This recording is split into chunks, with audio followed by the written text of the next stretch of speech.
Ibu, bapak, saudari, saudara, rekan-rekan muda, dan adik-adik sekalian, dimanapun kalian berada, bertemu kembali dengan saya, Romo Tino SSCC, di dalam catatan pesiarah. Setiap pilihan memiliki konsekuensinya masing-masing, maka diperlukan yang namanya ketenangan dan kebijaksanaan dalam menentukan pilihan hidup kita. Tetapi jika ragu, hendaknya kita berani melibatkan Tuhan di dalam menentukan pilihan dalam persiaran hidup kita. Sebelum kita mendengarkan permenungan dari catatan pesiarah, marilah kita membuat tanda kemenangan Kristus. Dalam nama Bapa dan Putera dan Roh Kudus. Amin. Allah Bapa sumber cahaya kebenaran, Santo Simon dan Yudas, para rasul mulia, telah mengantar kami untuk mengakui nama-Mu.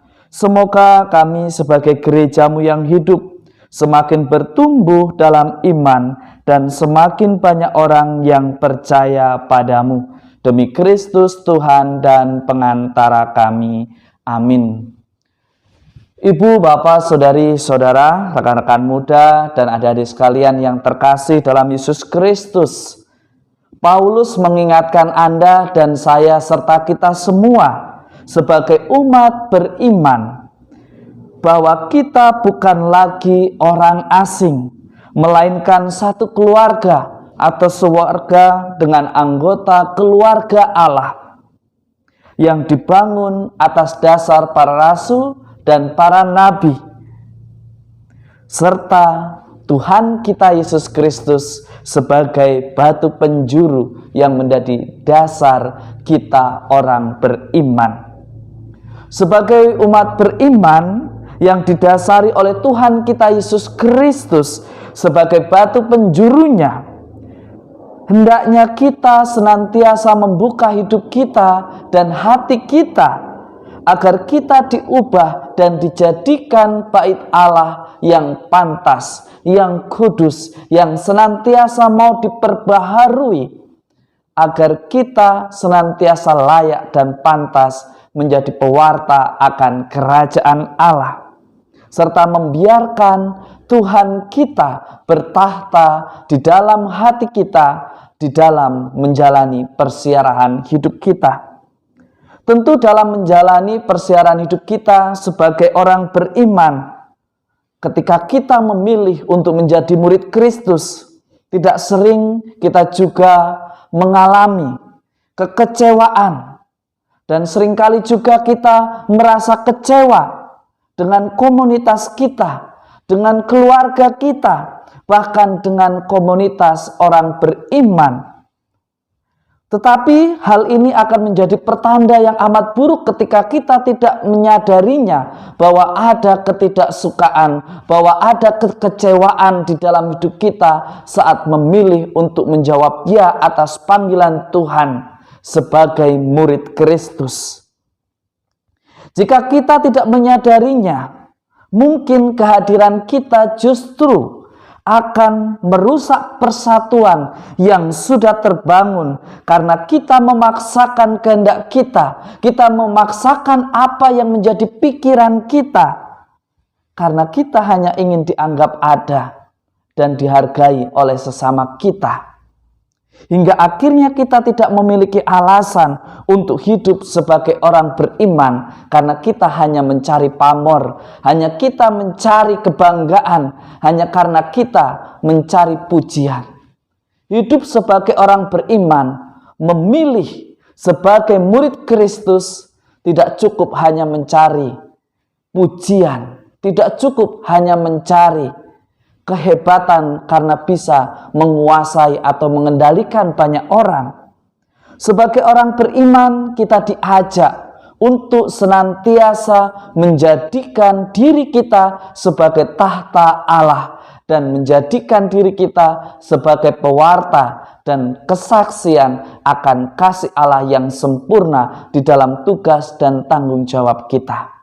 Tentu di dalam pelayanan kita pernah merasa yang namanya dikecewakan. Tetapi orang yang melayani dengan tulus ikhlas, ia tidak pernah kecewa. Karena apa yang diberikan, karena apa yang diusahakan semata-mata untuk Allah, dan Allah akan senantiasa memberkati kebenaran dari setiap perbuatan tulus kita. Sebagai orang beriman, tentu kita pernah merasa kecewa karena apa yang kita pilih, apa yang kita layani, apa yang kita lakukan tidak sesuai dengan apa yang menjadi harapan kita, dengan apa yang menjadi tujuan dari kita. Tetapi mari kita belajar dari Tuhan kita Yesus Kristus yang senantiasa membawa para rasul di dalam doanya. Dia menyadari bahwa keberhasilan misinya ada pada regenerasi yang tepat dan benar. Seringkali di dalam pelayanan kita berpikir bahwa apa yang kita pikirkan, bahwa apa yang kita rencanakan harus terjadi, tetapi seringkali kita tidak memikirkan apa yang Allah kehendaki dari komunitas di mana kita berada, dari gereja hidup di mana kita berada. Seringkali kita lupa karena kita hanya mengejar panggung, karena kita hanya mengejar pujian, karena kita hanya mengejar supaya ada sesuatu yang kita banggakan untuk menjatuhkan sesama kita.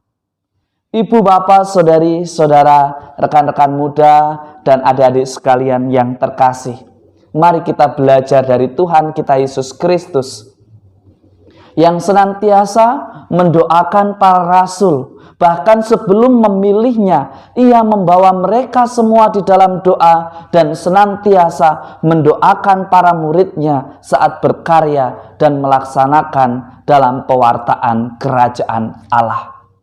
Menjadi pertanyaan refleksi bagi kita semua, Anda dan saya serta kita. Apakah di dalam komunitas gereja yang hidup, di dalam persiaran hidup kita sebagai bagian dari gereja maupun dari negara, apakah kita sudah mendoakan komunitas kita? Apakah kita sudah membawa mereka semua yang kita cintai, yang bekerja di dalam satu tim di dalam doa kita?